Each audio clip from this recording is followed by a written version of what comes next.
አብዛኞቻችን በየትኛው ሰዓት ብናጠና በጣም ሰክሰስፉል ወይም ውጤታማ መሆን እንደምንችል አናውቅም። ዝም ብለን ነው የምንባዝነው። አንዳንዴ ሌሊት እንነሳለን። የሆኑ ጓደኞቻችን አይ በቃ ዛሬ ሌሊት ማጥናት አለብኝ ምናምን ብለው ሌሊቱን አደርኩ እኮ ሲሉን በቃ እኛም እስቲ የተማሪ ወጉ ይድረሰን ብለን ሌሊት ለመነሳት እንሰቃያለን። አይሳካለን። ጠዋትም ማይሆንልናል ቶሎ ነቅተን ስለማናጠና። ቀን ድካሙ አለ፣ ፀሐዩ አለ፣ ምኑ ከማታ ደግሞ ስንል ከትምህርት ቤት መልስ ያለው ድካም እሱም ራሱን የቻለ ሌላ ጫና ይኖረዋል። ስለዚህ የትኛው ነው ቤስት የሚባለው ታይም ለጥናት የሚለውን ዛሬ በዚህ በክላስ ኦፍ ቤክ ዩቲዩብ ቻናል ይዳሰሳል። የፒኤስፒ ወይም ሁላችሁም የምታውቁት የፐርሰናል ስተዲ ፕሮግራም ፋውንደር ወይም መስራች በረከት ነኝ። እንኳን ወደ ክላስ ኦፍ ቤክ ዩቲዩብ ቻናል በሰላም መጣችሁ። እንቀጥል። አንዳንዴ እግራችንን ዘብዝፈን በቀዝቃዛ ውሃ ለማጥናት እንሞክራለን፣ ሌሊቱን ማታውን ምናምን። ከዛ ፈተና ላይ ስንመጣ ደግሞ ፈተና ላይ አጥንተናል እኮ ሌሊቱን ቁጭ ብለን አድርናል፣ ግን ባደርን ልክ ወይም ባጠናን ልክ አይደለም ፈተና ላይ ስንቀመጥ የምናስታውሰው። ብዙ ነገሮቻችን ድብልቅልቅ ይላሉ። በስርዓት ተረድቼው ያጠናሁትን በስርዓት ማስታወስ ችዬ ከኢፌክቲቭም አልፎ ኢፊሸንት የሆነ ታይሜን በስርዓት ተጠቅሜ ቶሎ ላጠና የምችልበት ውጤታማ የሚባለው ሰዓት የቱ ነው? የአብዛኞቻችን ጥያቄ ነው። እውነታው ግን ምንድን ነው? ለሁሉም ሰው ይሄ ነው የሚባል ታይም የለም። ግን ለራሳችሁ የሚሆነውን ፊት የሚያደርገውን ታይም ግን ማግኛ ቆንጆ የሚባሉ መንገዶች አሉ። ዛሬ ይህን ምስጢር በደንብ ነው ማጋራችሁ። አብራችሁን ቆዩ። እንዳልኩት ለአንድ ሰው ቤስት የሚባል በቃ ይሄ ነው። አንተ ሳይ ዝም ብለህ የሆነ ቁጭ ብለህ የምታድር አይነት ሰው ትመስላለህ። ለአንተ ሌሊት ይሻላል፣ ለአንተኛው ግን ቀን፣ ለአንተኛው ግን የሆነ ማታ አካባቢ ይሻልሃል የሚል ታይም በገስ ለሰው አይሰጥ። የራሳችሁን ታይም ግን ማወቅ የምትችሉበት ብዙ መንገዶች ይኖራሉ። እሱም ብሬክዳውን ላድርግላችሁ። ለምሳሌ ጠዋት፣ አብዛኛው ጊዜ ጠዋት የሚባለው ከጠዋት 11 ሰዓት እስከ ረፋድ 4 ሰዓት ድረስ ያለው ነው ጠዋት ተብሎ ብዙ ጊዜ የሚሰየመው። እስከዛ ሰዓት ያለችው ጊዜ የራሷ የሆነ ምን ጥሩ ነገር አላት፣ ምን መጥፎ ነገር አላት የሚለውን እናወራለን። ከዛ የማታውንም እንቀጥላለን፣ የሌሊቱንም እንቀጥላለን። ከዛ ለራሳችሁ የሚባል ቤስት ታይምን ደግሞ ከዚህ እንዴት ፊልተር እንደምታደርጉ በደንብ አሳያችኋለሁ። በድጋሚ አሁን ተከተሉኝ። ጠዋት ላይ አብዛኛው ጊዜ ከጠዋት 11 ሰዓት እስከ 4 ሰዓት የምንላት ሰዓት ላይ በዛች ሰዓት ብናጠና ሞርኒንግ ስተዲ ወይም የጠዋት ጥናት ይሆናል። የቀን ጥናት ደግሞ የምንለው ከ4 ሰዓት ተነስተን እስከ ማታ 12 ሰዓት ድረስ ያለው ነው። የማታ ጥናት የምንለው ደግሞ ከ1 ሰዓት ተነስተን እስከ ማታ 5 ሰዓት ነው። የሌሊት የምንለው ደግሞ ከእኩለ ሌሊት በኋላ እስከ ጠዋት 11 ሰዓት ድረስ ያለው በ4 ፖርሽን ይከፈላል። ከነዚህ ውስጥ ቤስት የሚባለው ታይም የትኛው ነው? አብዛኛው ጊዜ የቀንን ጥናት እዚች ጋር እናወጣዋለን። ዛሬ ሶስቱን ብቻ ነው የምናየው፣ የጠዋት የማታና የሌሊት። ለምንድነው የቀንን ያወጣው ካላችሁኝ፣ አብዛኛው ጊዜ ቀን ላይ ላንኖር እንችላለን። አብዛኛው ጊዜ ትምህርት ቤት ውስጥ ነው የምንሆነው። መጣን 12 ሰዓት ላይ ምናምን ማለት መክሰስ በልታችሁ ወይ ተረጋግታችሁ ምናምን ወደ ማታ ጥናት የምትገቡበት ሰዓት ነው። ስለዚህ አብዛኛው የቀን ፓርታችሁ የሚያልቀው ትምህርት ላይ ስለሚሆን እሱን እንተውና ማለት ነው። በእርግጥ አይ ነው 2 ሰዓት ተኩል ምናምን ነው የምትገቡት፣ ግን እስከ 2 ሰዓት ተኩል ራሱ ባለው ሰዓት ጠዋት ማጥናት ብትችሉ የጠዋት ስተዲ ታይም ይኖራቸዋል። ለአብዛኛው ተማሪ የቀን የሚያጠናበት ሰዓት አይኖረውም። ምሳ ሰዓት ላይ ላይብራሪ ገብቼ ምናምን የምትሉት ጥናት ማለት ሙሉ ለሙሉ ይፈርታችሁን ሰጥታችሁ የምታጠኑት ጥናት አይደለም። እንደነሱ አይነቱ ጥናቶችን እዚህ ጋር እንመድባቸው።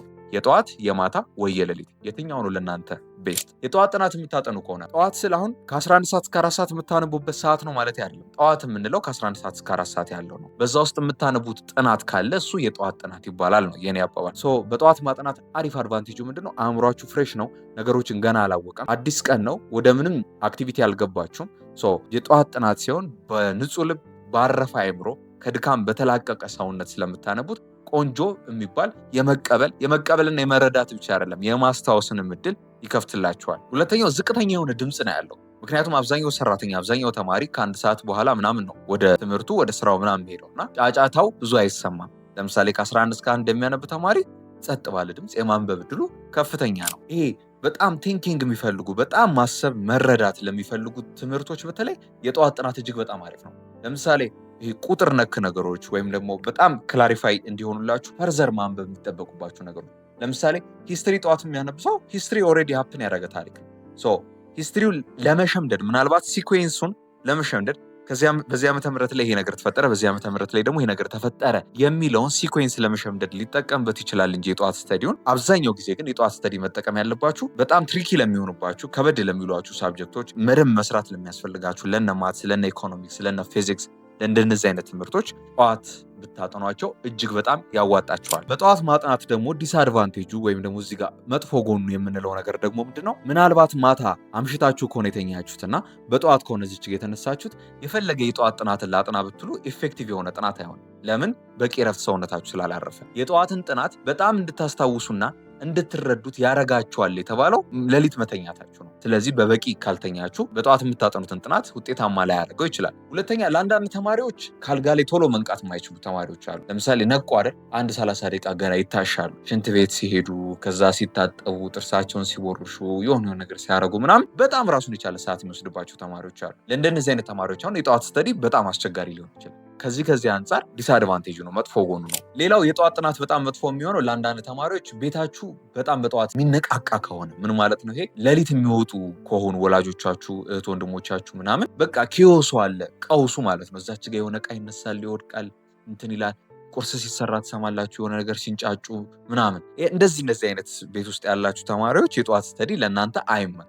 የማታ ጥናት ላይ ማለትም ከምሽት 1 ሰዓት እስከ ምሽት 5 ሰዓት ድረስ ባለው የማታ ጥናታችሁ ላይ ደግሞ ያ ሰዓት ምንድነው አሪፍ የሚሆንበት ፖይንቶቹ፣ መጥፎ የሚሆንበት ፖይንቶቹን ደግሞ ላወራችሁ። ምናልባት ያላያችኋቸው ብዙ ጎኖች ስለሚኖሩ ለዛ ግልጽ ይሆንላችኋል። ለአንዳንድ ተማሪዎች ምሽት ላይ ኳየት የሚሆንበት ጊዜ አለ።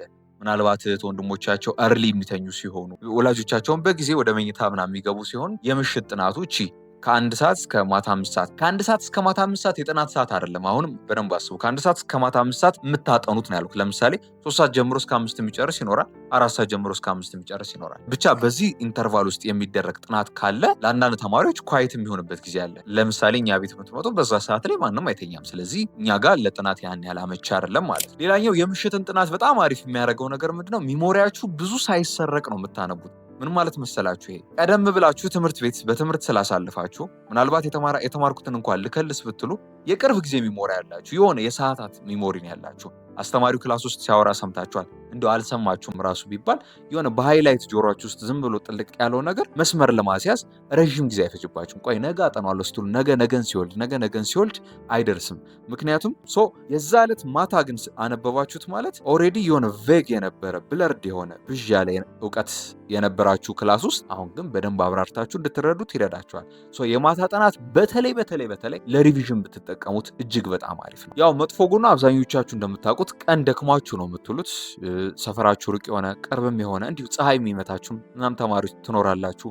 የቀን ውላችሁ አሪፍ ካልነበረ ኢቭን አሪፍ ራሱ ሆኖ ሰውነት ሪከቨሪ ይፈልጋል፣ እረፍት ይፈልጋል እና በጣም ታየርድ ስለምንሆን ወደ ጥናት መግባት በተለይ ደግሞ አምሽቶ ደግሞ ማጥናት ቀጥ ብሎም ያለምንም እንቅልፍ ያለምንም ናፕ ምናምን ያን ያህል አስቸጋሪ ሊያደርገው ይችላል። መጥፎ ጎኑ ይሄ ነው። በጣም ደግሞ አምሽታችሁ የምታጠኑ ከሆነ ጠዋት መነሳት ይኖርባችኋል በጊዜ። ለምን? ትምህርት ቤት ስለምትሄዱ። ስለዚህ የምትተኙዋትን ሰዓት ታሳንሷታላችሁ ማለት ነው። ትምህርት ቤት አስተማሪው ሲያስረዳ ስትሰሙ ፎከስ ማድረግ፣ እንዲሁም ፈተና ላይ ስትቀመጡ ደግሞ ማስታወስ በጣም እንዲያስቸግራችሁ ያደርጋል። የማታ ጥናታችሁ በጣም አይርዝም። እንቅልፋችሁን እንደ መስዋዕትነት እስክትከፍሉለት ደረጃ ድረስ ያን ያህል መድረስ የለበትም። ባላንስ መኖር አለበት። በተለይ ዴሊ የምታጠኑ ተማሪዎች እንቅልፋችሁ ላይ ያን ያህል ቻሌንጅ መፍጠር የለባችሁ። ለምን?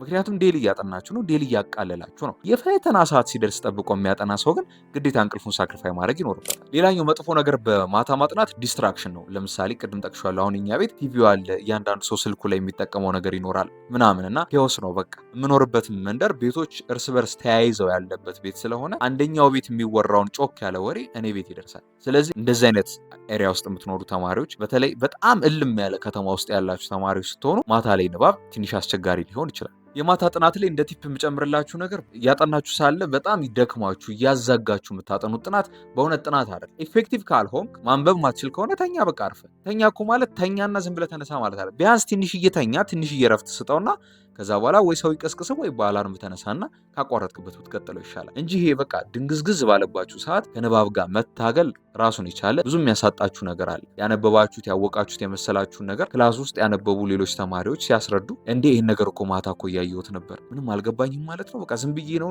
እያጠናሁ የነበረው ምናምን ከራሳችሁ ወቀሳ ውስጥ ነው የምትገቡትና ያን አታደርጉ። የእኩለ ሌሊቱ ጥናት ደግሞ ማታ ተኝተን ሌሊት ተነስተን የምናጠናቸው ጥናቶች ናቸው እነዚህ። ይህ አይነቱ ጥናት ጥሩ ነገሩ ምንድነው? ጠዋት ከሚያጠናውም ሰው በላይ በጣም ኳይት ነው። አብዛኛው ቦታ ኳይት ነው። አብዛኛው ቦታ አይደለም፣ ሁሉም ቦታ በሚባል ደረጃ ኳይት ነው ማለት ጸጥ ያለ፣ ወደ ራሳችሁ ፎከስ አድርጋችሁ እንድታነቡ በደንብ የሚረዳችሁ አይነት ሰዓት ነው። ማንም አይጠራችሁም፣ ምንም አይነት ሜሴጅ አይገባላችሁም። ኦሬዲ ቀን ወይ ማታ የገባላችሁ ሜሴጅ እንጂ ምንም አይነት ሜሴጅ በሌሊት አይገባላችሁም። አይታችሁ ከሆነ ቴሌግራም ላይ በጣም ኖቲፊኬሽን የሚገባላችሁ የነበራችሁ ልጆች ሌሊት እስቲ እዩት። ማንም ሰው ዴም አያረጋችሁም፣ አይልክላችሁም። ምናልባት የእናንተ ኩያው ጓደኛችሁ እያጠና ሌሊት ካላከላችሁ በስተቀር ሌሊት ዴም የሚያደርግ ሰው ያን ያህል አይኖርም። ስለዚህ ሁሉም ነገር ኳይት ነው። ዲስትራክሽኖች በጣም ይቀንሳሉ። ፎከስድ ሆነን እንድናጠና በደንብ ይረዳናል። በዚህ ሰዓት ላይ ለምሳሌ የኔ አይነቱ ተማሪ በጣም ክሬቲቭ ነው የሚሆነው። እኔ ሌሊት ነበረ ብዙ ጊዜ ማጠናውና በጣም ክሬቲቭ ነኝ ሌሊት ሳጠና። እንዴት ነው ለመንቃት ልቸገር እችላለሁ። ከነቃው በኋላ ግን በጣም ክሬቲቭ ነኝና ምናልባት እንደዚህ ከሆናችሁ አንዴ ከነቃችሁ በኋላ በደንብ ፎከስድ ሆናችሁ መስራት የምትችሉ አይነት ተማሪዎች ከሆናችሁ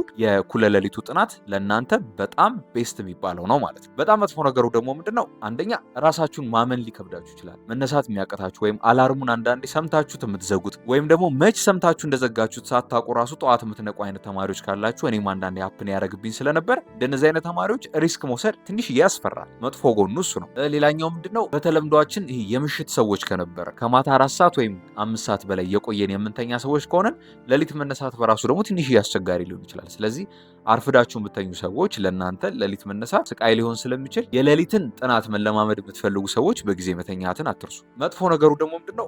ለረጅም ጊዜ ሌሊት ማንበብ ስትረስን ይወልዳል። በጣም እንድትጨናነቁ ምናምን ሊያደርግ ይችላል። መርሳትንም ሊወልድ ይችላል። ይሄ የጊዜ ሂደት ነው። እየነገርኳችሁ ያለሁት ፎከስድ እንድትሆኑ ይረዳችኋል። ግን በጣም ሲደጋገም የምር ለመናገር የሌሊትን እንቅልፍ የቀን እንቅልፍ አይተካውም። ስለዚህ የሌሊትንም እንቅልፍ በበቂ ሁኔታ ማግኘት ስላለባችሁ ያን እያሳጣችሁት ስትመጡ ሚሞሪያችሁ እየቀነሰ የማስታወስ እድላችሁ እየቀነሰ ይመጣል ማለት ነው። ሶ ከነዚህ ውስጥ ማን ነው ዊነር? የትኛው ነው አሸናፊ?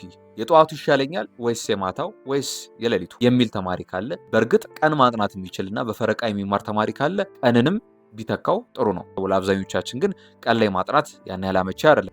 የትኛው ሰዓት ካላችሁ በጣም ዲፊካልት የሆነ ነገር ስታጠኑ ከባድ የሆነ ትምህርት የምትሉት በተለይ ለእናንተ ከበድ ያለ ትምህርትና ወይኔ ሁል ጊዜ አንብቤው ቶሎ ነው የምረሳው የምትሉት ትምህርት ካለ እርግጠኛው የምነግራችሁ እሱን ጠዋት ላይ አንብቡት። በጣም አእምሯችሁ የመቀበል አቅሙ ያለመርሳት አቅሙ በጣም ትልቅ ነው። በጣም የምትጠሉትን ዘፈን ሳታስቡት ታክሲ ውስጥ ጠዋት ሰምታችሁ ቀኑ ሙሉ ውስጣችሁ ሲዘፍኑ አይውልም። አእምሯችሁ ዝም ብሎ አይደጋገመውም ያለ እናንተ ፍላጎት። ስለዚህ ጠዋት ላይ የተደረገ ነገር ፈለጋችሁም አልፈለጋችሁም አእምሯችሁ ውስጥ ይቀራል። ስለዚህ በጣም ለማስታወስ ስትፈልጉና በጣም በተለይ የሚከብዷችሁ ትምህርቶች ካሉ እነሱን ጠዋት ላይ አንብቧቸው። ማታ ላይ ለክለሳ በተለይ ቀን የተማራችሁትን ቶሎ ከልሼ ወደ ሌላ ነገር እገባለሁ ለምትሉ ተማሪዎች ካላችሁ ሌላ ነገር ያላችኋትን ሌሊት ላይ ወይ ጠዋት ላይ አድርጓትና የክለሳዋን ሰዓት ግን ማታ ብታጠኑ በጣም ቤስት ነው ለእናንተ። ሌሊት ደግሞ ኢመርጀንሲ ለሆኑ ጉዳዮች ወይም ደግሞ እቺ ነገር ነሰሰሪ ናት። ለምሳሌ ናሽናል ኤግዛም ቢፈተን ኤግዚት ኤግዛም ፊት ለፊቱ ያለበት፣ ሚኒስትሪ ማትሪክ ፊት ለፊቱ ያለበት ተማሪ ለሱ ይሄ ኢመርጀንሲ ነው ሁሌ።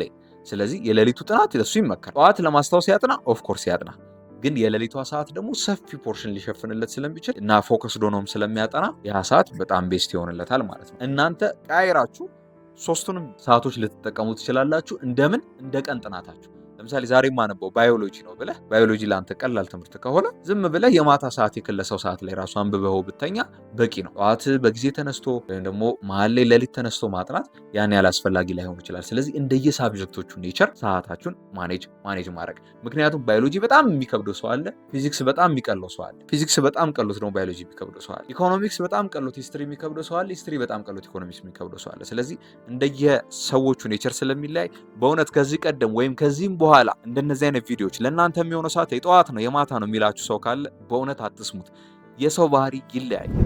እኔ አሁን የቸገረኝ እንዴት አድርጌ የምመርጠውን ሰዓት ማወቅ ነው ካላችሁ፣ አንድ ይሄ ነግሬያችኋለሁ፣ በየሳብጀክቶቹ ቤዝድ አድርጉት። ሌላው ደግሞ የ7 ቀን ኤክስፐሪመንት ወይም ቻሌንጅ ለራሳችሁ ስጡት። አሁን ይኸውላችሁ ያን ለማድረግ ቻሌንጁን ለመጀመር ጊዜ የማይኖራችሁ ተማሪዎች ችግር የለውም፣ ጀስት እንደየሳብጀክቶቹ ዲፊካልቲ ሰዓታችሁ ማኔጅ አድርጉት። አሁን በነገርኳችሁ መሰረት ቴስት ማድረግ ፈልጋለሁ ራሴን የሚል ተማሪና ኤክስፐሪመንት ነገር የሆነ የሚወድ ከሆነ ኤክስፐሪመንት ነገሮችን የሚወድ ተማሪ ካለ ግን ምን ያደርግ መሰላችሁ? ተመሳሳይ ሳብጀክቶች ለምሳሌ ማትስና ባዮሎጂ ብሎ ከመረጠ ወይ ጂኦግራፊና ኢኮኖሚክስ ምናምን ብሎ ከመረጠ 2 ሳብጀክቶችን ይምረጥና ለ2 ቀን ጧት ተነስቶ ያንብባቸው፣ ለ2 ቀን ማታ ተነስቶ ያንብባቸው። የመጀመሪያውን ቀን ለምሳሌ ሰኞ ቢጀምር ሰኞና ማክሰኞን ጧት ተነስቶ ያንብበው፣ ሮብና ሐሙስን ለተጨማሪ 2 ቀን ደግሞ ማታ ያንብበው። ያንኑ ሳብጀክት ሳይለውጥ ማትስና ባዮ ከሆነ ማትስና ባዮ እሱን ይዞ ይቀጥል። በአምስተኛው ቀን ሌሊት ላይ ተነስቶ ከ6 ሰዓት እስከ ንጋቱ 11 ማለት ነው እስከዛ ሰዓት ድረስ ባለው ያንብበው። የቀሩትን ቅዳሜና እሁድን ደግሞ ምን ያደርገው በየትኛው ሰዓት ነው በጣም ኢፌክቲቭ ሆኜ ያስታወስኩት የሚለውን እንትን ይበለው። የተለያየ ቶፒክ ነው ታዲያ የምታነው ሞር የትኛውን ታስታውሳላችሁ? ለምሳሌ ኖትቡክ ታመጡና እስከዛሬ ያጠናችኋቸውን በሌሊት ያጠናችሁት አለ፣ በምሽቱ 2 ቀን ያጠናችሁት አለ፣ በጠዋቱ 2 ቀን ያጠናችሁት አለ። እሱን ጻፉት። የትኛው ላይ ነው ሞር ኢንፎርሜሽን አይምሯችሁ ውስጥ የተቀመጠው የሚለው እንድታውቁ ይረዳችኋል። ስለዚህ በጣም ብዙ ስለሱ መናገር የምትችሉለት ቶፒክ ካለና ያ ቶፒክ የተጠናው ጠዋት ላይ ከሆነ ጠዋት የእናንተ ቤስት ሰዓት ነው ማለት ነው። ያ ቶፒክ ያለው ማታ ከሆነ ማታ የእናንተ ቤስት ነው። ሌሊት ከሆነ ሌሊት ለእናንተ ቤስት ነው ማለት። በዚህ ራሳችሁን መፈተን ትችላላችሁ። ቤኪ ነበርኩ የፒኤስፒ ፋውንደር። አሁንም የፐርሰናል ስተዲ ፕሮግራማችንን መቀላቀል የምትፈልጉ የ11ኛ ክፍሎች ማለትም የቀጣይ ዓመት የ2019 የኢንትራንስ ተፈታኞች እንዲሁም የዚህ ዓመት የ2018 ኢንትራንስ ተፈታኞች ወይም የአሁኑ 12ኛ ክፍል ተማሪዎች እኛን ጆይን ማድረግ ትችላላችሁ። ዴይሊ በየቀኑ የምታጠኑት ፕሮግራም እየተላከ በየቻፕተሩ ሾርት ኖቶች እንዲሁም በየቻፕተሩ በኢንትራንስ ስታይል የተዘጋጁ በምርጫ የተዘጋጁ ጥያቄዎች እስከ መልሳቸው እስከ ማብራሪያቸው እየተላኩላችሁ አብረን እንቀጥላለን። ላይቭ ሴሽን ይኖረዋል። ቴራፒ ያለው ብዙ ነገሮች አሉ። ከዚህ በፊት ተናግራለሁ። መመዝገብ የምትፈልጉ ከሆነ ብርቱ ወጣት የሚለውን ዩዘር ኔም ቴሌግራም ላይ ሰርች አድርጉት። ብርቱ ወጣት የሚል ቻናል ታገኛላችሁ። እዛ ውስጥ ጆይን አድርጉ። ቻው